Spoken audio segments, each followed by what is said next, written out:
তৃণমূল কংগ্রেসের বিধায়ক, ফলে তিনি মমতা বন্দ্যোপাধ্যায়ের নেতৃত্বে ছিলেন, আছেন এবং থাকবেন।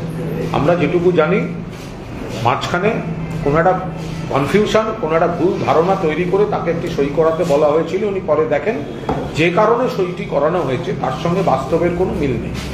ফলে তিনি পুরো দস্তুর মমতাদের নেতৃত্বে আস্থা রেখেই গোটা লড়াইটা ধর্মনিরপেক্ষ গণতান্ত্রিক প্রগতিশীল শক্তির হয়ে লড়াই করেছেন এবং লড়াই করছেন, বাকিটা উনিই বলছেন।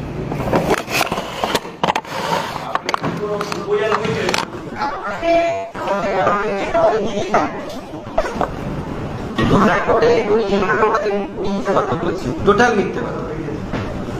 এখানে হোটেলে চলুন, অমুক জন আসছে, তমুক জন আসছে, তমুক জন আসছে, যাচ্ছি। আপনার এমএল হাউসে আসেন, এখানে এই বিষয়ে আলোচনা হবে, সব জায়গায় দিদি থাকবে, দিদি থাকবে। তা আমার প্রশ্ন, দিদি কোথায়?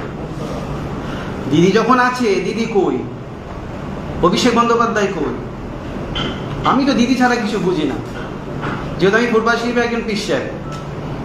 বাংলার মানুষ আমাকে ভালোবাসে, শুধু আপনাকে নয়, আমরা 97 জেলার পিসার। আমাকে প্রত্যেকটা জেলার মানুষ আমাকে মানে, ভালোবাসে।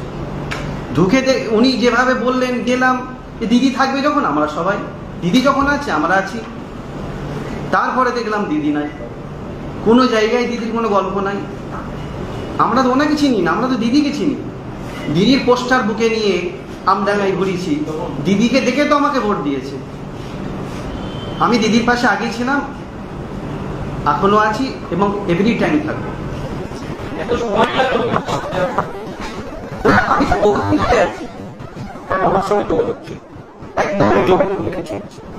উনি যোগাযোগ রেখে চলেছেন, ওনার সঙ্গে টাইম টু টাইম সমস্ত কথাও হয়েছে।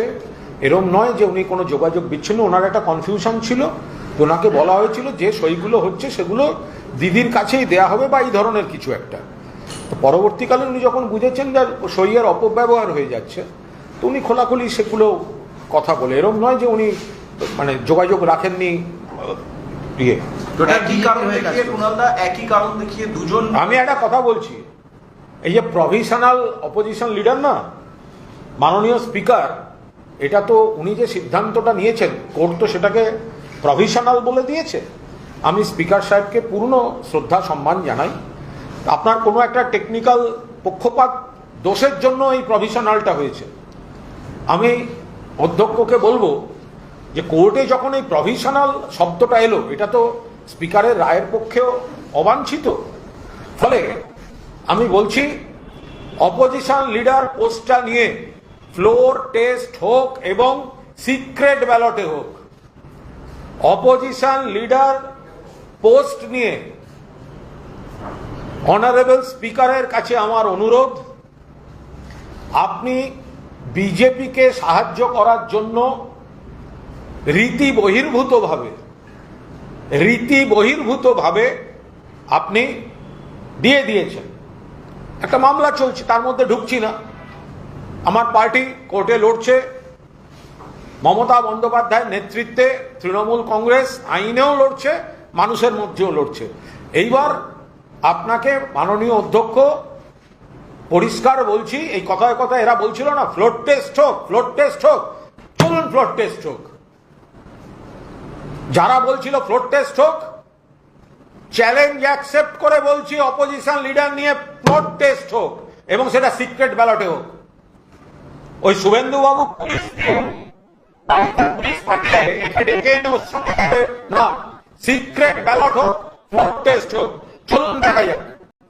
অপোজিশন লিডার তৃণমূল কংগ্রেসের প্রতীকে যারা যারা জিতেছেন সকলকে নিয়ে মাননীয় স্পিকার, যদিও আইনত ফ্লোর টেস্টটাও হয় না, আইনত পার্টি, মাদার পার্টি যেটা আপনাকে জানিয়ে দেবে সেই পার্টিরই অপোজিশন লিডার আপনাকে দিতে হবে।